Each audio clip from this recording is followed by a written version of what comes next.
Hello, hello. Welcome, everyone. This is KellyMBeard of KarmicTools.com, and tonight is a very special call about Jupiter entering Taurus for a whole year, May to May, 2023 to 2024. This is powerful. It only comes around every 12 years.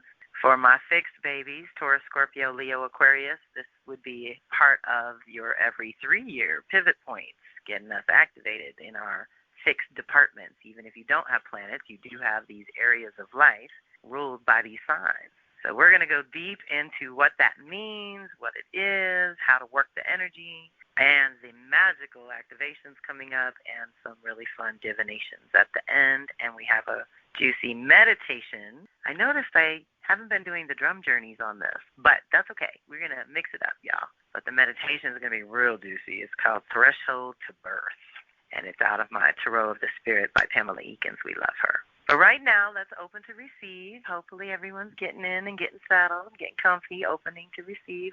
Right now, I'd like to invite our benevolent angels, loving Orisha and ancestors, personal animal guides, and helping spirits to be with us tonight. We each have a powerful, invisible team of support, and it's even more potent when we bring them together like this. So take a deep breath, making that connection above, below, and at the heart. Deep breath in. And hold and release. I want you to make that connection at your heart chakra, where we honor the direction of east, an initiation point, where we access the inner wisdom of the mind and the element of air. So breathe as if you're breathing through and from your heart. Deep and slow, slow and deep. And breathe in, making that connection to your own heart, that beautiful emerald green crystal infused with light from within and spinning brightly. Deep breath in.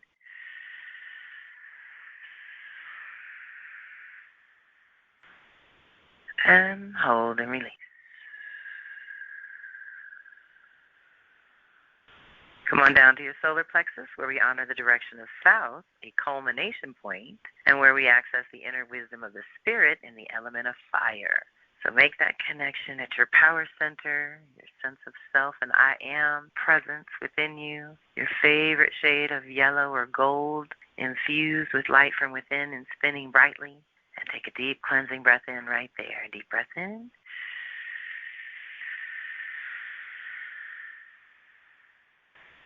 And hold and release. Come on down to your sacral, your creative center, where we connect with the direction of west, a completion point, and we access the inner wisdom of the soul and the element of water. There, I want you to picture your favorite shade of orange energy, connecting to your energetic flow and creative flow. And since we're doing Jupiter and Taurus, your cash flow can be included. And picture your favorite shade of orange infused with light from within and spinning brightly. And take a deep breath in right at your creative center.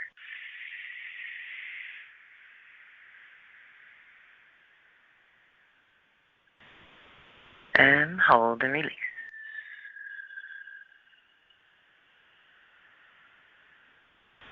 Come on down to your root chakra, connecting in, plugging into the core of Mother for your nutrient that is customized just for you, and make that connection with the direction north, a conception point, and where we access the inner wisdom of the body and the element of earth, so we can be here now. Here I want you to picture your favorite shade of red infused with light from within, spinning brightly, and take a deep cleansing breath in right here, right now.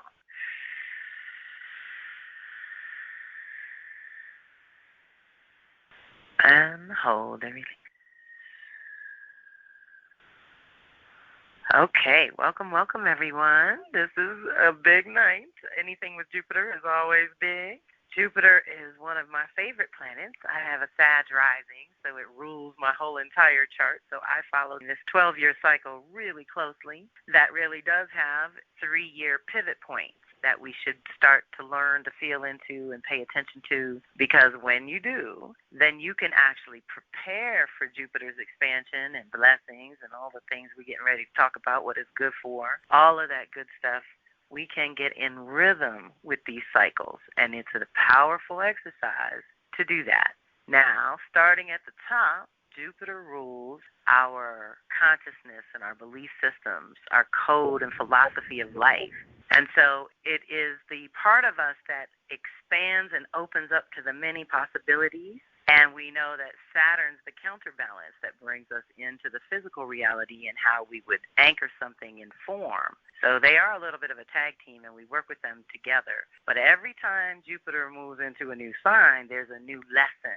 There's a new education to get, right? So we're about to get our Taurus education, as it were, and that will activate naturally your Scorpio and Leo Aquarius departments.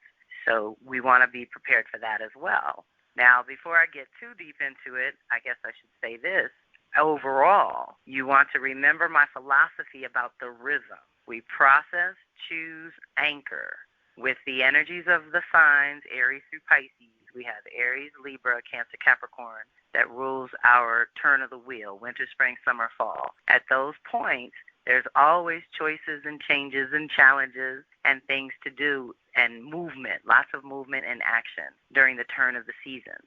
So I've been conditioning my circle to practice processing the month before the turn of the wheel is always Gemini, Sag, and Virgo, Pisces. Those are our processing times of year. Every year gives us a chance to process on all levels, mental, spiritual, emotional, and physical. And then the month after the turn of the wheel, so let's say we processed, we made some good decisions, those choices and decisions usually are either completing something or initiating something. If we make a choice to end something, there's going to be some changes and integration and things that have to happen. And if we are just making a new choice to initiate something, there's going to be some changes and choices and things that have to happen, right? So once we do that, we get to these fixed energies, Taurus, Scorpio, Leo, Aquarius, and this is where, based on the choices we just made a month ago, let's just say, based on the choices we made previously, we would now either anchor something permanently or release something permanently. So in the back of your mind for tonight, I want you to keep in mind that you're either anchoring something for the long term or you're releasing something permanently, okay? That's an overall blanket. Now, Jupiter itself, like I said, has the 12-year cycle that moves in 3-year increments. The way I describe this is always that it's a cycle that reboots around the ages of 12, 24, 36, 48, 60, etc. So try to look for the evolution of your education and consciousness, as well as your truth and belief system during the years that I'm going to talk about tonight, okay? Again, co-creating gets miraculous once you get the rhythm. So the years we're going to discuss are when Jupiter in the sky goes through Taurus, Scorpio, and Leo, Aquarius, specifically. So we're going to talk about all that. And we're going to tap into that cycle no matter what kind of planets we have. We all have these houses ruled by these signs somewhere. So we can learn how to feel and follow Jupiter through those houses and know that at the same time, every 12 years, it's going to hit that zone. And you can start to co-create. Another way to feel Jupiter is that we learn something new, expand in some way every year. And by the 3rd year, your consciousness evolves, and you get to basically integrate all that you've learned in preparation for the next 3 years of learning, because that's what Jupiter does. It's constant education. But you start to pay attention to those pivot points because they have to do with your belief system, what you're believing to be true or possible, and they are pivot points in the story you're telling by your choices, by your actions, by the people and the company you keep and the communities that you belong to and things like that. So something changes every 3 years in big ways. I mean, something changes annually with Jupiter, but then something changes in a bigger way because of that earned wisdom and evolved consciousness, okay? Now you've been through something and you have that experience to draw on. That's earned wisdom. Evolved consciousness is when you're like, I used to believe that, but now I've got more information and I don't really believe that anymore, okay? And it is okay to evolve in your consciousness. This is what we want to tap into Jupiter to do tonight. Basically, you want to be dreaming of the future and making future plans. Expand your field of knowledge, maybe go back to school. Something that makes you more valuable to the team is important. Improving your life on one or many levels. That's going to be a deep theme because Taurus brings that up too. Seeking truth, wisdom, and understanding. This is where you cultivate your own personal philosophy or code of how you live in and whatnot, based on your conscience. Taking risks, which build your character. Again, with activating your imagination and staying tapped into your Ori, your soul self, your true self that is here and has the blueprint of what you're supposed to be doing and who you're supposed to be doing it with too as well. So we can call that in. Being your most optimistic and enthusiastic. In this case tonight, it'll be in your Taurus department. Connecting to a larger, more philosophical perspective. Activating your spiritual quest, accessing your truth and purpose, and getting your PhD in you. Because the other thing I say about Jupiter is that it moves around our charts, spending 1 year in a house, expanding things. A house is an area of life, and each year it expands, year by year. It's not about anyone else.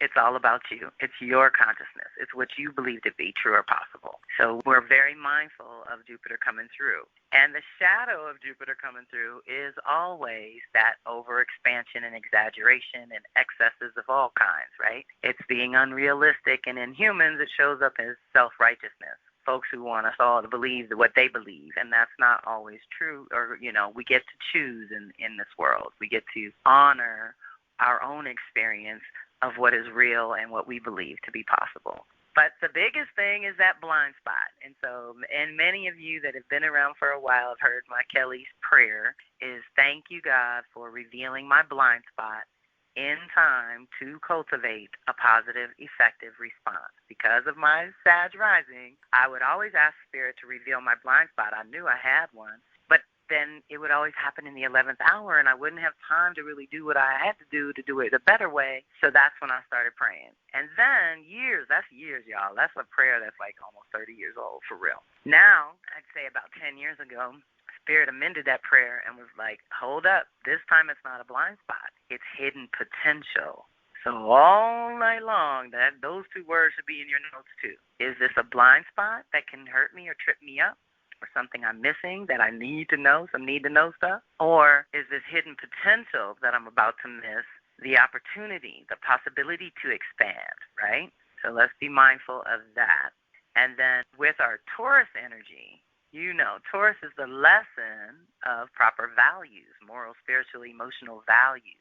So it rules our creature comforts and personal security. Those are, fundamentals in who you are. That's the other thing you need to think about. Aries, Taurus, Gemini, very personal individual. These are the most selfish in a good way of the energy within us. I mean, when we're in Aries time, it's all about you, the individual. When we're in Taurus, it's all about your individual values. And when we're in Gemini, it's all about how you think as an individual. So it's very personal. We don't start engaging with other people until we go to Cancer family and Leo friends and 6th house everyday routine.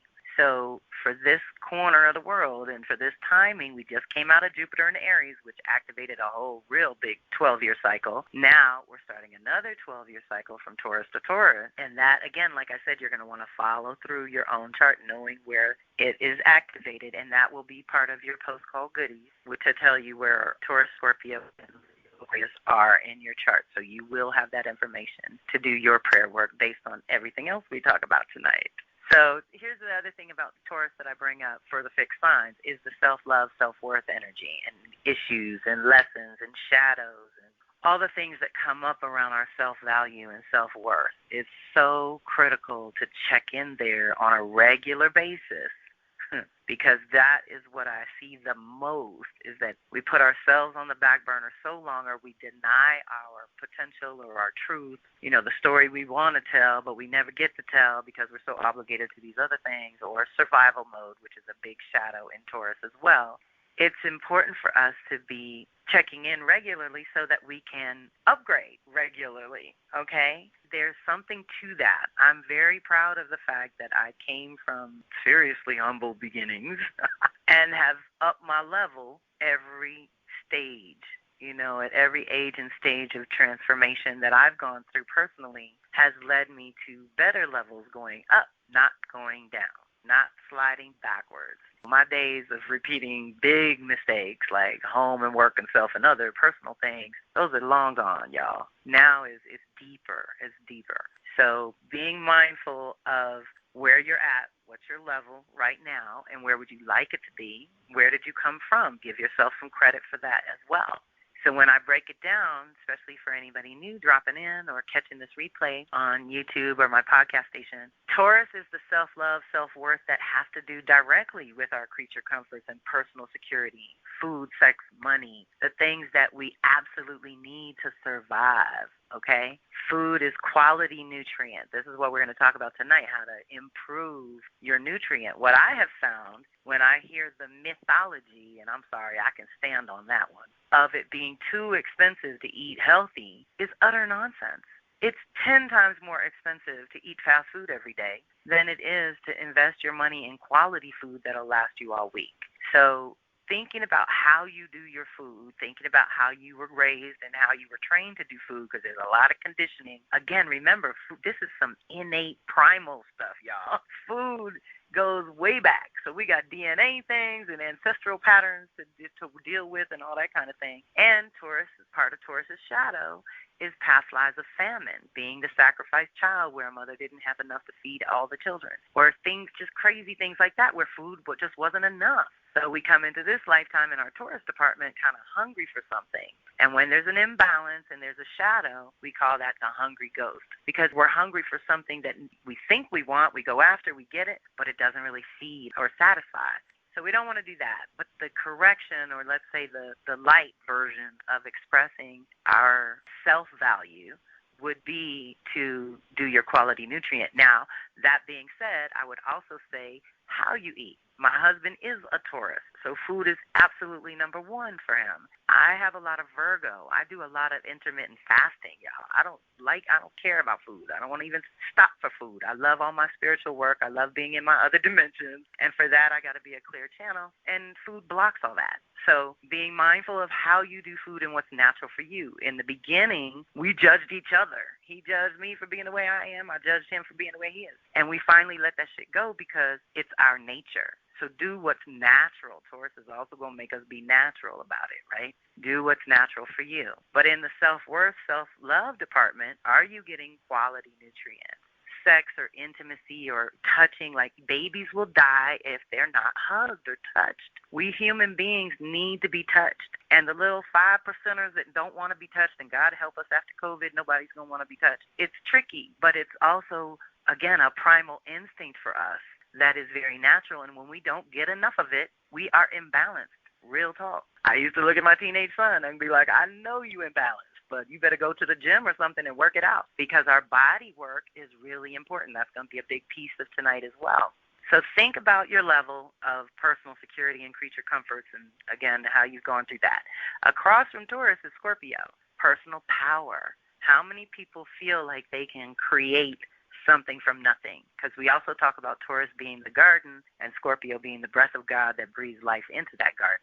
So when you feel powerless, or you feel like you have to do it all, that you don't have source energy behind you, or your Orisha ancestors, invisible team that I'm always talking about, if you don't feel connected to that, it's a hard road, yo. It really is. So tap into that too, because that's part of it. But think of the people who truly are powerless. Okay, that's still our Scorpio department, is where the oppressed and the oppressor live. And so we got to be mindful of that. And where's our level of power? Where are we at with that? And then with Leo and Aquarius, it's a different thing altogether. See how Taurus, Scorpio's earth and water, it's body and soul. It's, again, very primal. With Leo, Aquarius, it's air and fire. It's mental and spiritual. Okay, so it's a little less tangible, a little less intense and direct like that, right? And so we look at Leo as the authentic self, the innocent child heart, where we're just open and loving and we're friendly and joyful, right? And full of heart, full of courage and all that good Leo juju, right? We love that. But when you feel like doo-doo and your self-esteem's in the toilet, it's a problem. And sometimes we feel like we can't be our authentic self, and when we can't be our authentic self, we shove them down and make them feel bad, and that too creates shadow. And usually what happens is it activates ego. The shadow in Leo is the ego. It's me, me, me, all about me. You got to change before I'll change. You got to do it before I'll do it. I'm the queen. I'm the king. I got to do it. I'm above you. That's all shadow Leo.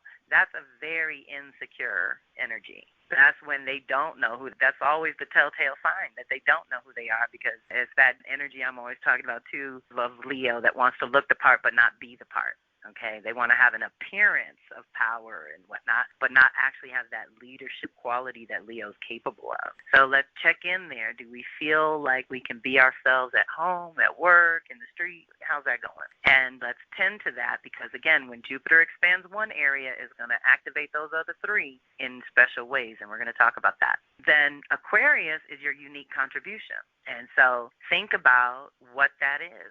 And it can be public or private. You don't have to be in service to the whole world. You could have one thing that you're known for, that you're good at, that is your unique contribution, and we would all be remiss without it. So I use my astrology business for that, because there's a million astrologers out there doing it for free. Why would anyone pay me? But when I went deep into my soul work and I found my unique contribution, and I recognized that cycles and patterns was part of that, I felt better. I felt like I had one, right? I feel like I do have a unique perspective, because I've crossed enough paths that have told me so. So I know that I can anchor that little piece of self-esteem. But don't think it doesn't have to have check-ins, right? Where it's got to get tightened up, where we get loose and lax in certain ways. The shadow of Aquarius is also that kind of superiority, thinking you're better than everyone, and that energy of being too far in the future so you don't really pay any attention to people now or the past. That's hard. That's a shadow in Aquarius.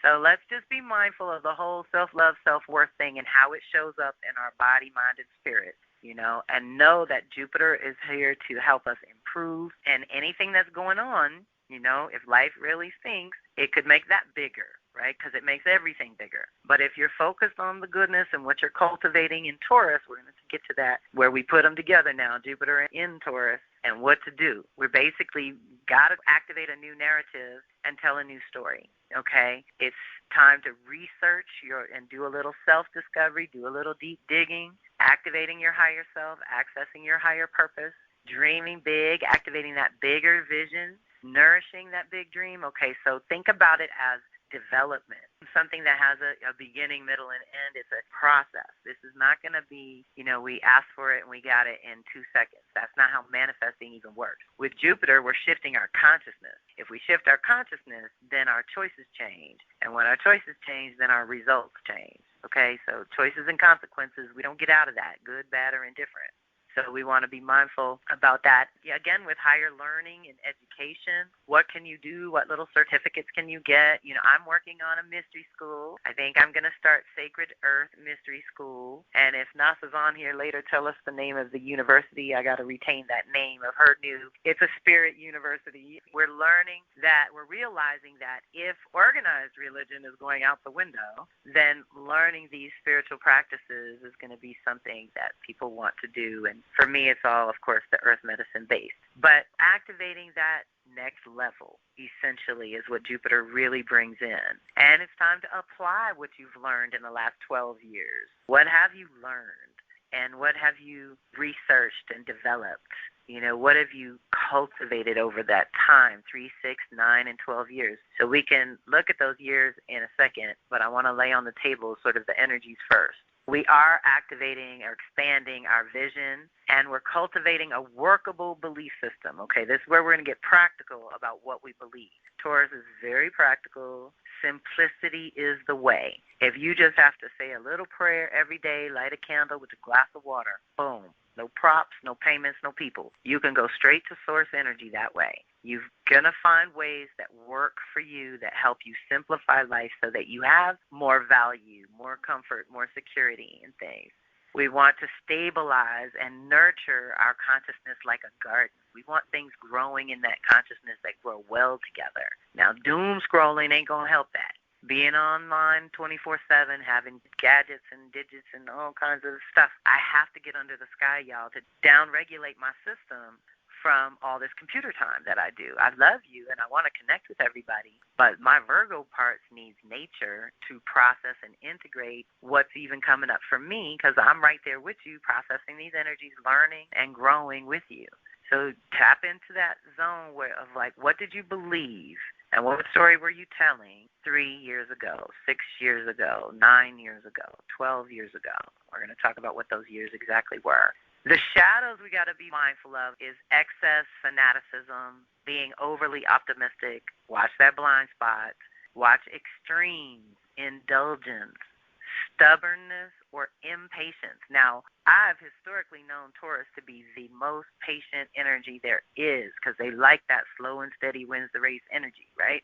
But try to block them, and they are so impatient. Then I go back to old school Linda Goodman, astrologer, that said Aries is the infant, Taurus is the toddler, Gemini is the child, and Cancer is the adolescent. All those moods, honey. Leo is the teenager, and I think Virgo is when it starts changing and it's not really people related anymore. So that toddler, I want now. I have no concept of time. I have no concept of what you're going through. I need what I need, and I need it now. That impatience comes up in Taurus energy a lot. So now let's look at these years, y'all. The last time Jupiter went through Taurus was 2011-12. So let's feel into that. I had magic at all these years, I got to say. Before that, it was 99 to 2000. Before that was 1988 to 89. And before that was 76 to 77. So those are years to meditate. I know some of you are young and were just born in them years. But if you were born in them years, it's quite likely that you have Jupiter in Taurus. And maybe I can add that to the post-call goodies where your personal Jupiter is, because then you can know kind of in relation to Jupiter and Taurus how that'll feel. So those years are when Jupiter was in Taurus specifically. So what I wanted to do was go forward and lay out the years of the 12-year cycle we're about to initiate. But I'm going to give you the years to reflect on 12 years ago. So right now we're initiating in Taurus 23 to 24. That is akin to 2011, 2012. We're going to go forward 3 years. And so 26 to 27, when Jupiter moves through Leo, is going to be the first test in the new cycle. And that's akin to 2014, 15, the last time it was in Leo.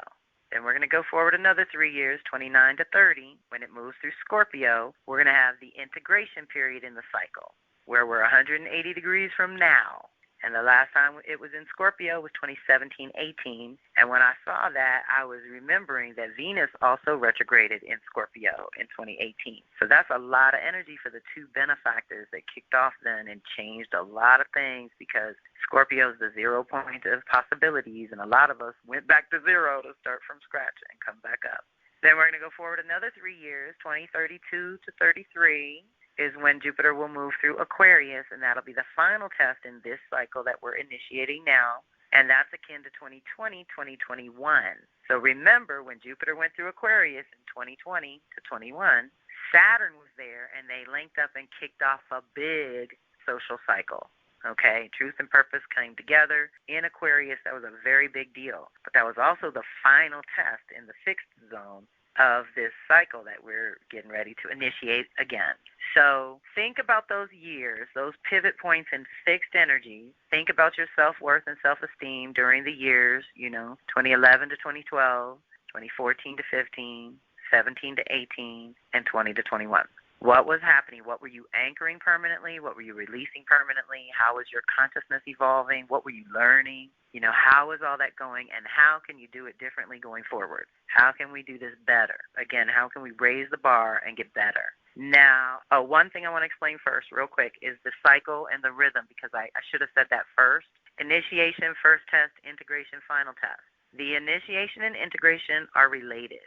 That's our starting point and our midpoint, and the most powerful time in the whole cycle to do anything we want to do in terms of anchoring or releasing. So that would be now, 23 to 24, and 6 years from now in 29 to 30. So what happens usually is we hit the wall at the midpoint with Jupiter, and we start questioning our faith and our beliefs and our story, and do I really believe that, and is that really the story I want to tell? And you go a little deeper in that moment to call it up and to figure out how you're going to close the cycle strong at that point. So those are going to be important pivot points to be mindful of. Then the testing periods, first test, final test, are also related. Usually during the first test, we get tested on what we do not know because the cycle's still getting underway. And that'll be 26 to 27 in Leo. The first test, learning who you are at this new level, learning what you love and care about, going into that Leo energy like that. And then the final test in 32 to 33 in Aquarius is usually a test of what we do know, because now we're 3/4 of the way through the cycle. We've got a lot of education under our belt. That's 9 years.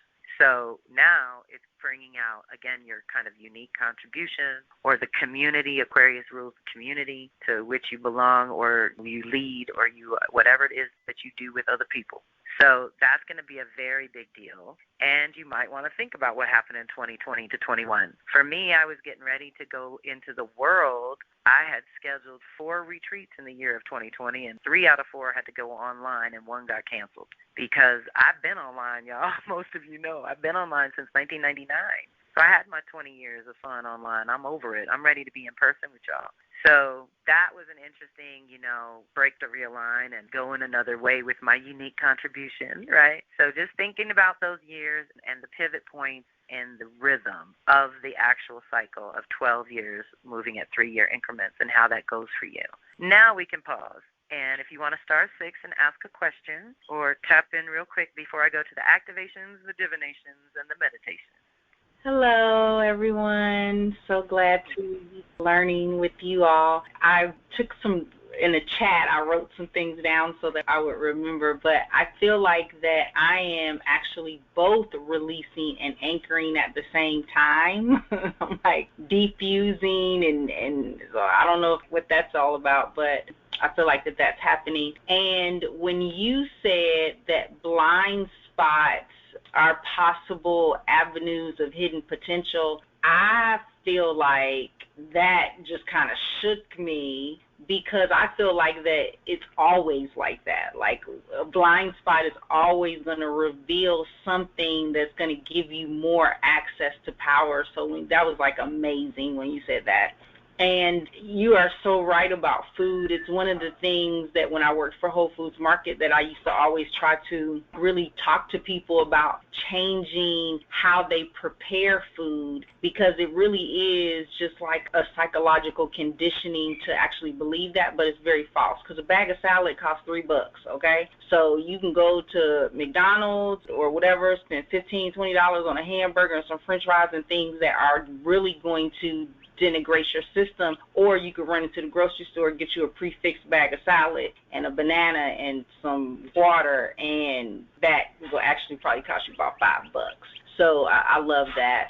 And the program that I'm working on that's going to be launched after we get done with this love ritual is Indigenous Spirituality University, because you are right. I feel as though spirituality actually does need to be, it needs to be organized. It does need to be organized because as humans, as much as we might not like religion and we might not like all of these things that we're trying to break free from, the body, when we're talking about body work, the body work actually loves rote things and doing the same things over and over again. It actually is the way that the body is conditioned. So with the mystery school and the university, what it does is it gives you an opportunity to organize spirituality and put it together in a system that makes it easier for you to follow. But thank you for asking. Absolutely. Thank you. Yes. And you're going to trip on the divinations, my sister, because I have 4 things that I looked up. Completion of the last 12 years, basically 2012 to 24, and the initiation of the next 12 years, because we are on the cusp of ending new beginning, and we are doing both. And then I pulled a card for preparation for new choices, changes, and challenges. Okay, so when we initiate things, other things come up, and a shadow card, what to watch out for. So there's going to be something to let go, something to make room for and initiate, change, and shadow. But first, I want to talk about these activations, unless anybody else wants to pop forward. That was Nasa. Thank you, darling. Anyone else want to start 6? Hello. Hi. But check it, baby girl. You know what happens? When we're conditioned to those patterns that NASA was saying, how our bodies and a human likes rhythm and pattern, right? Mm-hmm. When we're in a pattern of negativity or self-sabotage or things that aren't good for us, when we go to do something better, at first it feels wrong. It feels uncomfortable. There's discomfort because it's different. Mm-hmm. But if you can push past that a little bit, you get to your space where it gets juicy and delicious, I promise. And when you get the personal activations, it'll tell you exactly which areas of life to look at, so you don't have to think about that part. It'll tell you this area of life is where you're initiating, here's the area you're integrating, and here are the areas you're going to be tested in. And you're going to have to grow and change and make some different choices. So that's the good stuff about the post called goodies, and you'll have those. General information for everyone, but then your personal activations will be private for you in the specific area according to your chart. Okay. You know, like we're all going to have to deal with these energies I'm talking about. But then when you get your little piece, you'll know where to go deeper with it. And then, of course, you know how to reach me, so email me with any other questions. Awesome, darling. Thank you for being here. All right. Next level. For real. Because think about these other planets it's going to engage with. Kelly, I do want to say one more thing, you know, because you and I are really working together to help people understand inner transformation. A part of that with the body, when we're communicating with the body, we have to understand that our body is nothing but impulses, electricity, light energy, and chemical reactions. And so these emotions, thoughts, and feelings are actually being brought on through chemical cocktails. So when you spend 20, 30 or more years in a certain level of reward and punishment and critical conditioning, which most people in the West are set up like that, you are creating a very specific chemical cocktail that's creating those emotions. So when you go ahead and now you create new thought patterns, new behaviors, you're creating a different chemical cocktail. So in instance, whenever you're going through these transitionary periods, it is your body actually going through, to some extent, a withdrawal, because we are actually addicted to our sufferings. We are addicted to the chemical reaction that our bodies make when we are experiencing these emotions. So just like when you go on a diet, just like when you change any type of chemical makeup in your body, you are going to experience some discomfort. And so we, as people that are evolving to like energy beings, we must accept that this is difficult and it's a part of the process. And our job to some extent is not to be so concerned about where we're going and what's the end and what's the destination. That's part of our issue. I invite everyone to more get into the now and just get into your everyday journey and know that we're transforming. It's not easy, it's uncomfortable, and it's working if it hurts. Hello. Okay. That's part of the shift, y'all. But the other thing about Taurus is comfort seeking. I'm laughing so hard because Cancer and Taurus, to me, are the most comfort seeking energies. And I'm a Cancer and my husband's a Taurus. So we get real comfy around here sometimes, y'all.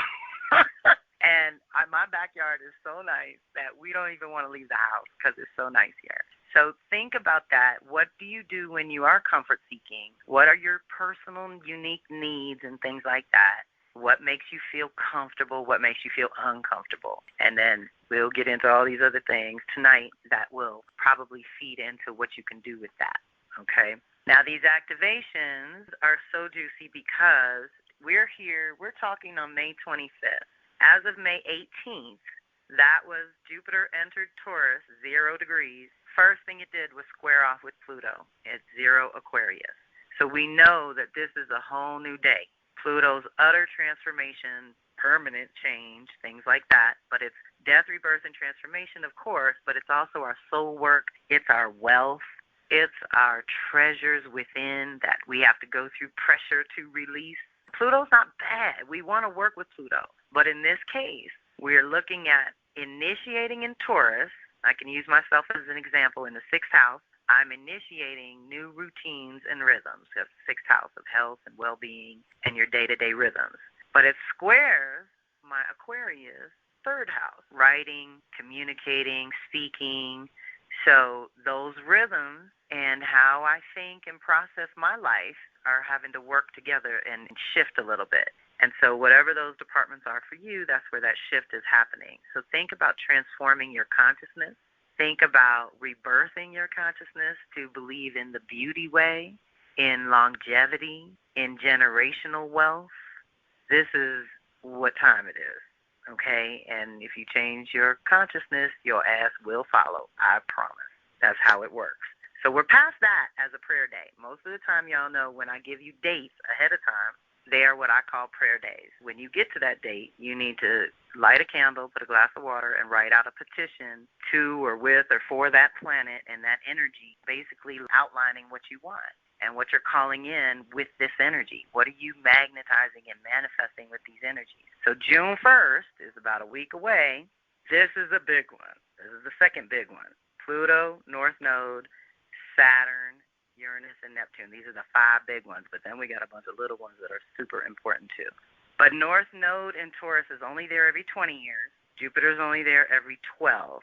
I could possibly look it up and tell you in the post-call goodies the last time that happened, but I can't even do the math in my head. What it takes to line these two up is major. So in that sense, we get Jupiter expanding our Taurus department, bringing blessings and renewal, initiating a new cycle of consciousness around your food, sex, and money, or your creature comforts and personal security, right? But North Node is life path and direction. So because we are literally coming out of initiating with the Taurus Scorpio eclipses and the Taurus North Node, which isn't over yet, it's coming soon, it's a process of initiating a new foundation for our literal day-to-day lives. I love those 4 things you rattled off, Nasa, of what we really are. We're this chemical makeup. You know, it's a process in that the body is like a car. If you don't drive it, it won't, one of these days, it won't start. We were built for movement and change just like mama. She's breathing. There's a rhythm to her changes and things. So let's think about that. We're initiating a minimum of a 12-year, maximum 20-year cycle here of renewed comfort and security. So you're going to have to define your terms. And because Scorpio is the opposite, you're probably going to have to sacrifice something to do that, to have that, to be that, to have that experience, okay, of safety and comfort. And that is what we're calling in for the next 20 years, but in a new way, where we're not just consumers indulging ourselves, addicted to food and pharmaceuticals. That's not what our bodies were built for. That is slowing our systems down in a horrible way. And, of course, it's activating all that same chemistry doing crazy things, right? Now, that's June 1st. So on June 1st, light a candle, put a glass of water. Fire and water are conduits. They open up the dialogue. They let Spirit know you're ready to hear a message, receive some kind of confirmation, and write out what you would like to experience in your food, sex, and money for the next 20 years. What constitutes health, wealth, and happiness for you for the next 20 years? And what's the starting point? Think, if you're going to do 20 years, think in 5-year increments of what do you want to do to initiate this new cycle over the next 5 years. I, for one, am spending a lot of time clearing out the past, simplifying and clearing the clutter. Okay, Taurus, shadow Taurus is hoarders, okay? The couple of hoarder stories I've heard, they were all Tauruses. I've heard like 3 of them of real people, and it's wild. Because of that past life of famine, that hungry ghost, it's tricky. It's a very tricky thing. So let's do that petition on June 1st. June 19th, it's going to sextile Saturn. Sextile is an opportunity to gain some traction between our truth and purpose. This means we're in a good zone, believing and owning the story and the narrative that we want to live, and making those right choices for our reality and our purpose, and enforcing those boundaries and honoring our boundaries and our contribution to society, right? There's a contribution that you're making. There's a dedication that you're doing right now. In Pisces, that dedication should be to a spiritual practice and a physical practice in a daily way, in a very regular Monday, Wednesday, Friday. If you can't do every day, at least a regular 3 to 4 days a week of something for your spirit and for your body. That's what Saturn in Pisces is bringing in, and it's initiating a new 30-year cycle of that. So most of us that have been in this game for 30 or 40 years have already come through the initial reality of our spiritual journey, and now we're on the second leg of that with Saturn. So that's interesting. Also, up in the sky, Pisces is the last sign, so socially there's a huge completion of a reality happening across the board, where reality is not going to be the same come 2025. And at that moment that Saturn hits Aries, 0 Aries, Neptune will have completed its mission 165 years in Pisces, and they meet up at the world point of 0 Aries. So the vision and our connection to God and everything is evolving to a higher level in the next 2 years. It's so crazy. So our thing to do right now is to prepare ourselves, to prepare our space, to prepare whatever you can. Do what you can. But that sextile, when we do our petition on the 19th, we want to ask for our truth and purpose to be obvious and supported and to have all your needs met so that you can fulfill it, okay? Here's what happens. Jupiter moves through Taurus, and it retrogrades annually. So it's going to go backwards. When it goes backwards, everything it hits behind the scenes, backstage, y'all, this is internal processing, personal processing. It taps all the sacred feminine asteroids. So Juno, how we do partnership. Pallas, our unique wisdom and genius and our healing capacity. Ceres, how we nurture and like to be nurtured. The only one not here is Vesta. But it's going to go back and forth multiple times in different signs. It's deep, y'all. Like all kinds of things had to line up to allow this. So we have an opportunity and to write a petition on July 12th for new partnerships and collaborations that are nourishing, protective, fulfilling, long-term. You know, that's a big one. And then on 8/11, it's going to trine Pallas on August 11th, which is kind of a miraculous day in and of itself. It's going to trine Pallas at 14 Virgo. Oh, yeah, I meant to give you all the numbers. For my numbers, people, real quick, so I can just keep going. When it squared Pluto, it was 0. We talked about that. When it conjuncted North Node, it was 3 degrees, Taurus. And now sextile to Saturn was 7 degrees, Taurus Pisces, so earth and water. So we're definitely making something real. When it sextile Juno, it was 11 Cancer to Taurus. So again, earth and water, making something real, gaining some traction in our partnerships, making them more nourishing and loving and supportive. Now in the August 11th, trining Pallas at 14 Virgo, this is earth to earth. Trines are ease and grace, blessings. So we have this expansion of consciousness and this connection to our unique genius and healing capacity in the healing sign. Virgo is where we go to integrate, to create wholeness, to bring all those fragments of self together into some kind of cohesive whole. So that's a powerful blessing. Now, Pallas is going to keep going. That's why the signs change. Jupiter is going to stay in Taurus and hit Pallas and Scorpio twice. So that's going to be powerful. We're going to talk about that in a second. But this first trine is an opportunity to really connect with your unique genius and brilliance and add that bit of imagination to your story. Now, that's August. So let me get the exact dates. So this year, 2023, Jupiter is going to retrograde at 15 Taurus, which is the gate of power degree. That's very powerful and juicy. September 4th.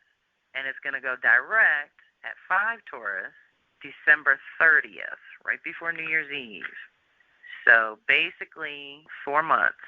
We get to edit our story like we do every year, but this year it's in Taurus specifically. So if we have that last activation in August, it retrogrades. Now it's going to go back, hit Juno again, but Juno's moved on to Leo. 15 Leo is the gate of power.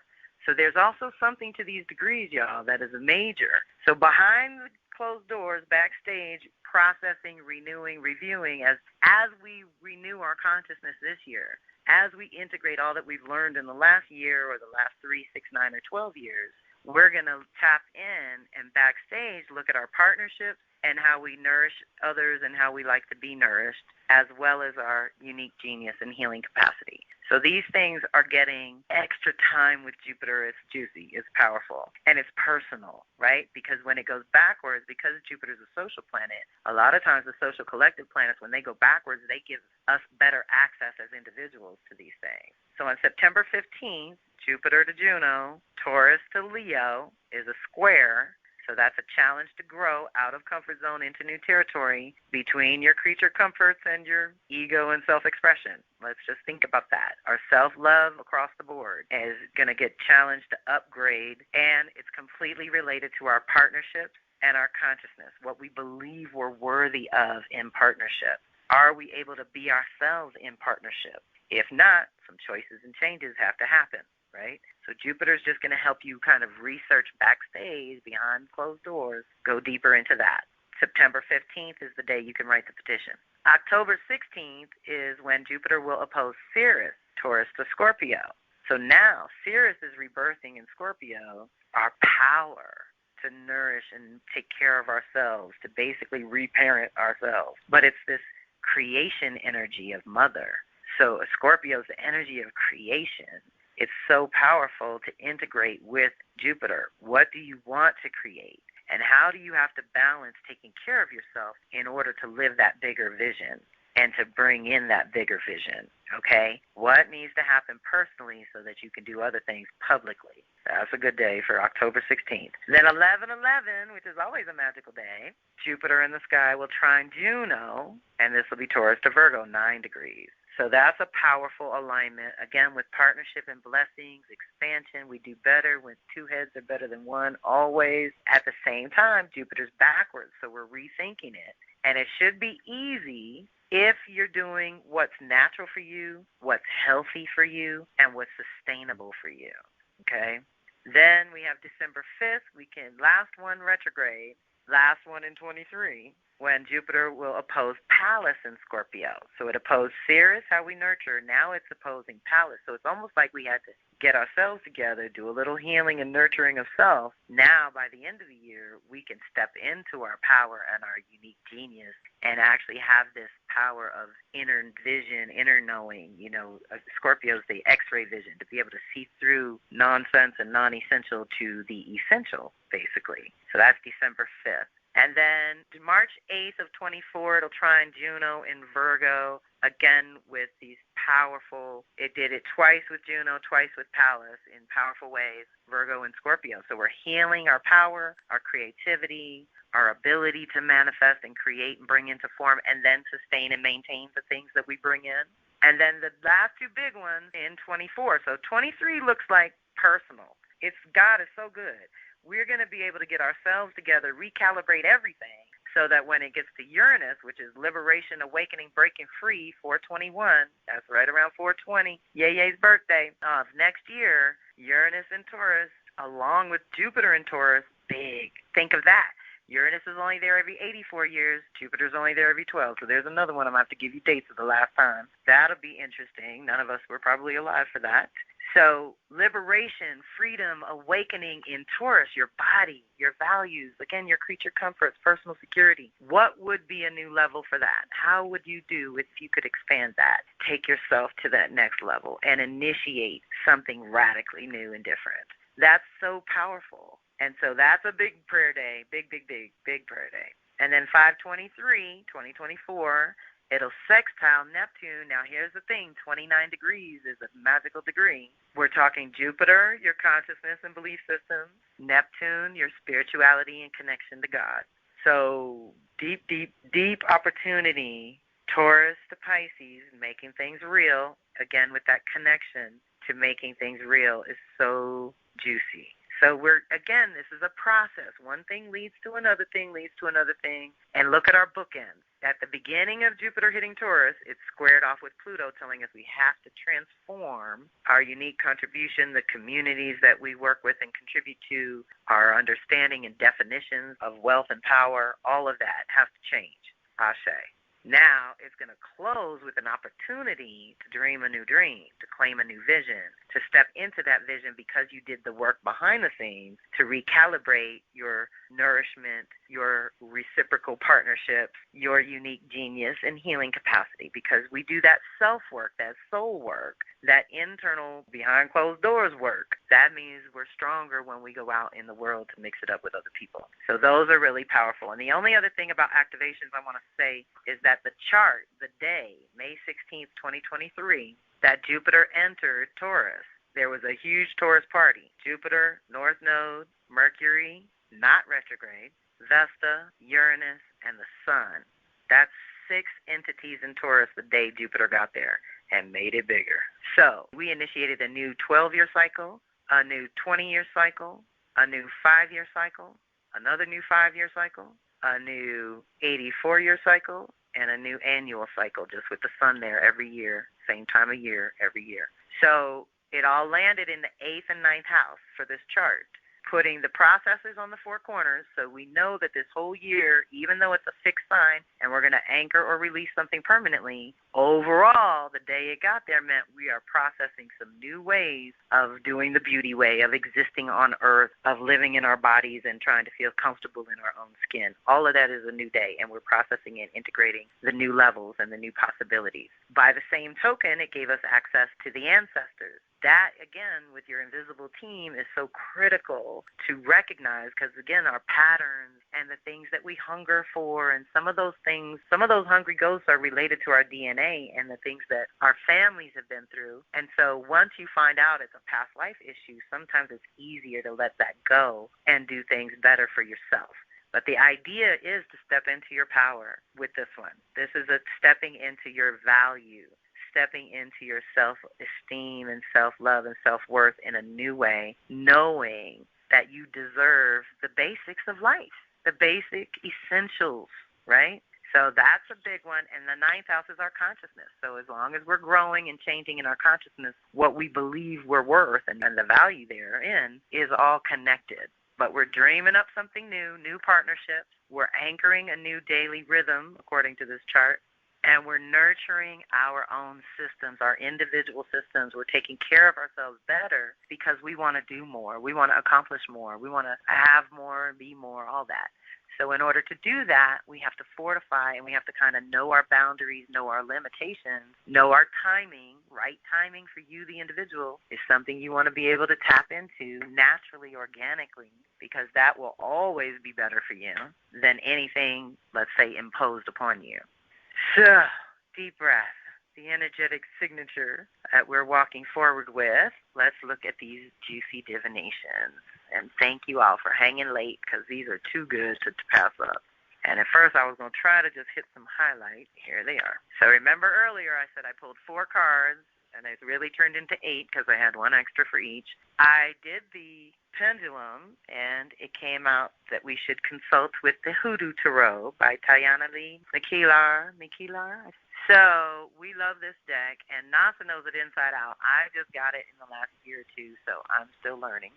But it's so familiar because of the things I do know about New Orleans, and I've had family living in New Orleans since the 60s, early 70s at the latest. And so it's all very resonant. And I hope it resonates with you all tonight. Also, I always tell you what these cards are because then if you have your own decks, you can look them up and get a whole nother take on it. Now, I'm just going to give you my little overview real quick, and then we'll look at some details. The completion of 2012 to 24, this 12-year cycle we just came through, I asked for guidance for the archetype and the ancestor.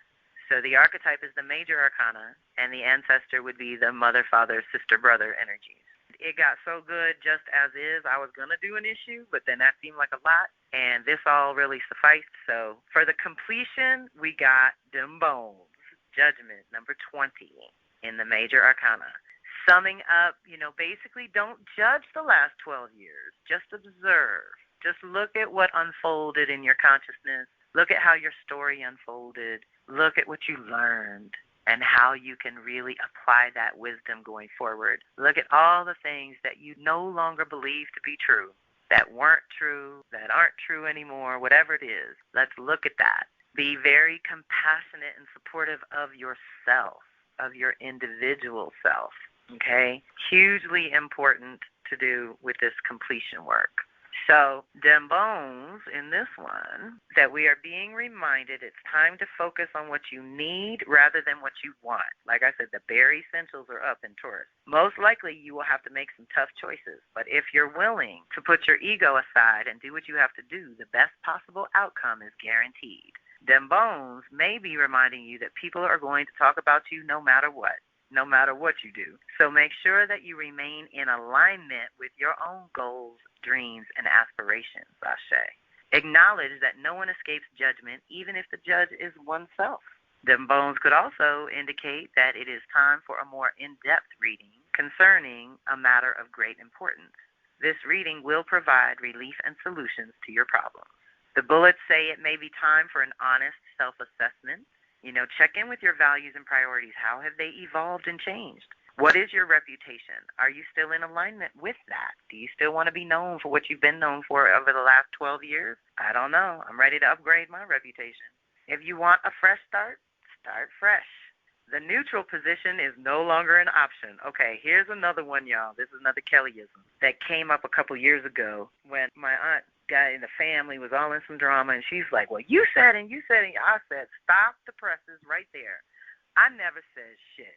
I never said a word. I did not agree with you then. I don't agree with you now, but I didn't say anything then because I didn't want to argue about it, and it just didn't seem like any point. You got your point of view, I got my point of view, no point in arguing. But here's what I learned behind that, y'all. When you don't disagree, people assume you agree, and that's some bullshit. So we don't want that. That's why even though my bluntness and my straightforwardness and my truthfulness bothers some people, they will get over it. Because that is a way better thing than being deceitful and having to read between the lines and all this say one thing, mean another nonsense. I don't even play that. Okay, I got too much Aries, too much Virgo, and too much Sag for any of that. So check in. Do others need to know where you stand? If so, stop stalling and tell them. Okay? So complete the last 12-year story. Be ready. Prepare yourself for this initiation. For completion and the extra guidance around dim bones was I had a little shadow note of my own, not to be whiny or cling to the past. That was the mother of baskets, the mother of water. So she is, on the positive side, empathetic, supportive, psychic, introspective, spiritual, intuitive, and loving. The shadow side, she is needy, emotionally unstable, impractical, a crybaby, or a pushover. So we don't want to do any of that looking back, okay? Looking back on the 12 years, let's all be feminine. This energy was mostly mothers and one son. So we got lots of feminine energy to work with. Taurus is feminine. Earth and water is feminine. Let's be mindful of all that, okay? And that's for our completion. Now we can get to our initiation of 24 to 36, this 12-year period. And this was while they were back-to-back. I got the Garden, which is the World card, number 21. So 20 and 21, we're releasing 20, and we're initiating 21, which is kind of powerful. Now, this one, from my notes, said focus on your own affairs, your real life, your body and spirit, stay close to nature, be resourceful and creative, and the shadow was not to be a miser or a hoarder. Okay? Those are Kelly notes. But the Garden, when the Garden appears, it's letting you know that you've successfully taken care of business and it's time to reap all the goodness that you've sown. Count your blessings, another thing we always have to do with Jupiter. If your query relates to gossip or rumors, the Garden could be trying to tell you to mind your own business. Again, with just stay focused on you. These are your values, your priorities going forward, your story, how you live in, your comfort, your security. You know, it's reminding you of how much better the world would be if everyone focused on their own affairs. Charity begins at home. Instead of being so concerned about what others are doing or how they're doing it. Our bullets say, in what ways do you heal the world? Seriously consider the benefits of working there or joining that club. Okay, so joining new communities, different ways of cultivating your garden. I always say we are our own little island. And we build bridges out to these other communities. And some bridges get used more than others, but we have them just if we need them. The solution has already arrived. There is nothing more to seek. What makes you feel safe, grounded, and whole? Ooh, deep breath. Safe, grounded, and whole. Don't wait for anyone else to have a pleasurable experience. Stop and smell the roses. That's another thing about that my husband taught me. There's a time to just pause for the cause and take a time out and not be rushing, doing, creating, manifesting, building, brain to form, At the same time, Taurus is all about that stuff too. But there's a point where you built it, now enjoy it, right? You created this space, now get in it and feel it. Learn the art of being content. This one is tricky because that was my big fight with him early on. I'm like, you're content. You're so content. I'm never content. I'm always on the hunt, on the strive. I'm always trying to, do something else and learn something else. And I was like, only cows are content. But that's not true. He's taught me that to be content with who you are and what you already have, that gratitude unlocks more.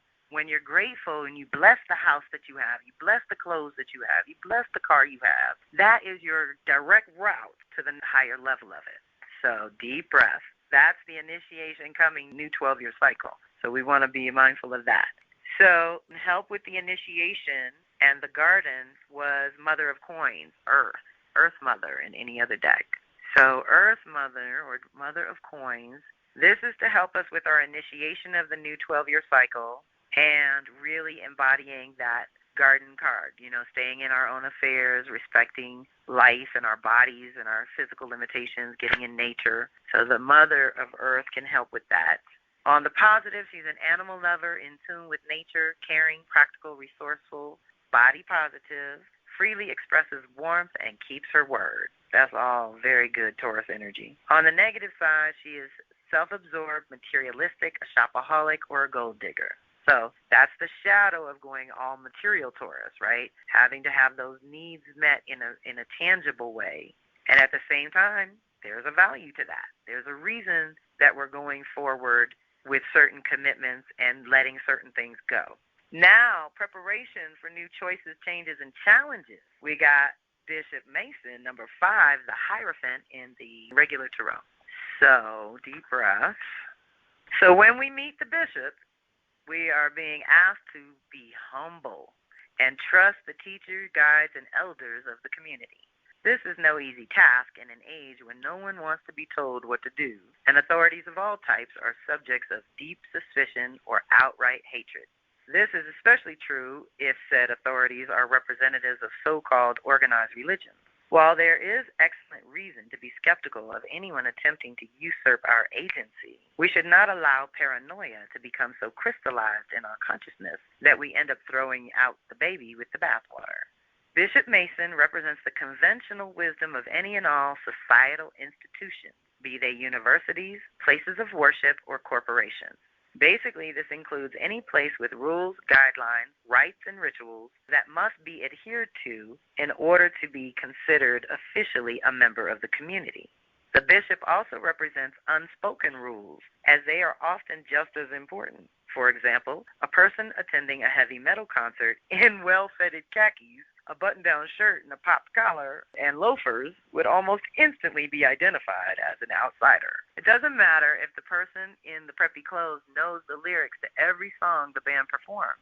So it is critical to understand that no matter how free-spirited the individuals at the concert consider themselves to be, what the hell kind of reaction to the preppy dresser is indicative of still being part of a system. The bishop asks you to recognize the importance of group cohesion, cooperation, submission, temperance, and conservatism regarding the matter at hand. This is most likely not the best time to just do you, okay, to make it all about you. The Hierophant also, in my experience, is about another aspect of healing. So checking in first with your own beliefs, going deeper, diversify, consider all involved. Not be selfish and all about me and no one else matters. We don't want that. So the bullets say, is conformity always good or always bad? The nail that sticks out gets hammered down. What do you really believe in, have faith in? Go deeper and explore further. Do you see the value in your cultural heritage? Is what is considered orthodoxy or the proper way to do things actually orthodox, or is it improper to your community? That happens. It might be in your best interest to follow the rules at this time. Everyone is a disciple of something, but true discipline is rare. Deep breath. Are you sure you understand the fine print? Now think about this. This is preparation for choices, changes, and challenges. We got to be mindful of all of this as we navigate at least the next year of Jupiter and Taurus. If not, we want to think about that 1 year anchoring 3 years, and that 3 years anchoring 12 years. Just saying. Join us, again, with the community energy. Could it be that what is expected of you is good for you? Be on time for the ritual. Get back in line. Teamwork makes the dream work. follow the leader, Simon says. So my 2 cents says, be alert, be alert. When is it time for you to lead? When is it time for you to follow? Now, to help us with the choices and changes that Bishop Mason talked about, we have the mother of knives, the mother of air, the air mother. So now we're mental, and her positive qualities are she is perceptive, analytical, forthright, witty, independent, resilient, highly intelligent, deep, and sets clear boundaries. This is absolutely what we need to think about when we're having the choices, changes, and challenges over the next year to 3 years. Okay? What are your perceptions? Are you analyzing the information as it comes in and processing? Being forthright, witty, independent, resilient, intelligent, deep, and setting clear boundaries. Got to do it, y'all. Especially during the challenges and changes, right? On the negative side, she can be perfectionistic, cold-hearted, aggressive, and bitchy. Definitely don't need any of that drama, okay? So when it's change time, you can't go to that zone of I want it this way or I want it my way. You can't go there. That's going to make everything harder, and it's going to make you have to pay double in the end, and we don't want to have to do that. And so keeping that mental strong is important when it comes to changes and choices. Now, our shadow guidance was the Devil card in the Major Arcana. In this one, it's Miss Robinson's, number 15. Now, my notes say, stay away from negativity, depression, narcissism, OCD, which is obsessive-compulsive disorder when you just have to have things a certain way, extremes, overindulgence, survival mode, overwhelm. This is all got to go. When this stuff pops up, you know you're in shadow. The idea is to focus and dedicate, deepen your dedication, have a plan, do your due diligence, do your body work. Change up your style, because remember, we're bringing in the beauty way as well. So the guidance for Miss Robinson says you may be involved in a negative situation that has the potential to become even more unpleasant, unhealthy, or dangerous. Stop it before things go too far. Remember what I said about Jupiter making things bigger in Taurus is that overindulgence, excesses, addiction, comfort seeking, needing to feel better at all costs. That's some deep shit there, y'all. This card may also be trying to alert you to the fact that you have an addiction or obsession involving a person, idea, intoxicant, or object, which will ultimately hurt you more than you could ever imagine. Get help if you need it. If you are engaged in a lifestyle that attracts negative, unbalanced, or violent people, now is the time to be on high alert. This card may also be a reminder to stop bullying or being abusive to others. Stop being manipulative. Beware of liars, backbiters, syndicators, and frenemies in your midst. This is also a warning against excessive focus on worldly things, bad news, pain, suffering, and ugliness, okay? No time, y'all. No time. We got our own shadows to deal with to be calling in the social collective shadows, okay? That's just too much for a Tuesday. We can't do it. The bullets say, am I feeling trapped? And if so, by whom or what? Okay, because that's what happens with material objects. I think that all the time. The more you own, the more you got to manage, the more you got to maintain, the more you got to insure and protect and running around taking care of. It's a lot. That's why I said minimalism is coming back, man. I am simplifying. Not everyone who says they have good intentions means it. Evil is a point of view. What did I really invite into my life when I said or did that? Okay, let's think. 3, 6, 9, and 12 years ago, what did you invite in? To be comfortable, to be protected, to think you were safe. That has run its course, and it's over now, and we got to set some new parameters in place. Don't let your mouth write a check your ass can't cash. An apology may be necessary. Maybe I have a problem. Got to ask the question. It's always you, right? Everything we magnetize into our own field is a reflection of something going on inside of you. Am I ready, willing, and able to do time if I get caught? Okay, so there's the shadow in Taurus was the gambler, too, because, again, they want quick money. They want the quick fix. They want the quick comfort and quick results. That's not really what it's all about. Things may not be as good as they seem to be. Somebody may be cheating on you. Am I purposely choosing to remain ignorant because I don't want to face the truth? Perhaps no one likes to talk to me because I'm often negative, depressed, or expressing doubt. Why don't I believe in myself? Why do I expect the worst possible outcomes? So again, this shadow of Taurus is staying in survival mode, having that low self-esteem, being depressed, being sluggish, not having any motivation to get started, because what happens in Taurus is they don't want to start unless or until they know exactly what they're going to get out of it. If they know that they're going to exchange this for that and it's worth it to them, they're all in. But if it's some vague possibility, a typical healthy Taurus is not necessarily a gambler like that. They want the sure thing. I know they're imbalanced Taurus if they're gamblers. Now, who's going to help with Miss Robinson was the Son of Coins, the last card. This one's kind of juicy, and yeah, those were all combined with this as well, and I love this one. The Sun reminds us about the importance of thorough planning, using all means at your disposal to ensure the most successful outcome. His motto is, if you fail to plan, then you plan to fail. On the positive side, he is grounded, stylish, sets clear and realistic goals, has faith in himself, values education, and is at home in the body and comfortable with others. Okay? That's what we're going for, y'all, all day. Shadow is that he can easily be overwhelmed, debt-prone, unfocused, obsessive-compulsive, a buzzkill, a chronic daydreamer, entertains poverty consciousness, or feels guilty about having money, being comfortable, or being privileged. Deep breath, let all that go. It is God's good pleasure to give you the kingdom, okay? We are made in the image of our Creator. Our Creator is Mother Earth.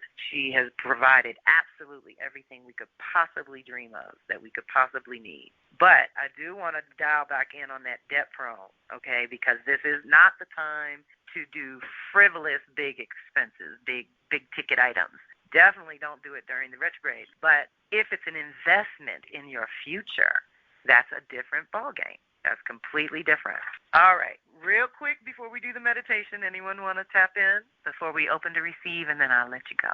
Open to receive the message that is just for you. We're using this guidance as a meditation. So I want you to take a few deep breaths, take a sip of water, get comfy, activate your imagination and your Ori, your crown chakra. Open to receive from your higher self, having it filter everything first so that that which is not for you doesn't even come through. Again, you can circle back and listen to these later on the replay, and you'll probably catch something you missed. It's all good. We love the replays for that. Deep breath. This is from Tarot of the Spirit by Pamela Eakins. Her Earth Mother is called Threshold to Birth, which is what I feel like we're doing. Anytime we're navigating an Earth sign, we are bringing things into form some kind of way. So let's be mindful that the things we're bringing into form or the relationships we're cultivating are a reflection of the beauty and the love and the personal security that you have within yourself, knowing who you are and what you're worth. So juicy to magnetize that higher level. The Earth Mother nurtures and loves the earth, and so should we. She rejoices in her life, loves the physical plane, loves the opportunity to manifest her spirit in physical form, loves the sticks, stones, bones, and plants, animals, sun, rain, wind, and earthquakes. She is content. The universe is her home. Earth's bounty is her bounty. Earth's beauty is her beauty. Deep breath. She is desirous of goodness, rightness, and prosperity, and she attains this on her inward search toward balance. She has discovered the key to prosperity. For her, that key is love, self-love, love of life. She knows that loving herself is no different than loving the earth. And how we treat our bodies is what we think of Mother Earth, let me just tell you. For she is earth. Earth is self. All things emanate from the same source. All forms of manifestation have the same source at their core. Earth Mother understands how to move with the ways of fire, water, wind, and earth. This is because she knows the fire, water, wind, and earth of herself, okay? Knowing your spirit, emotions, mind, and body.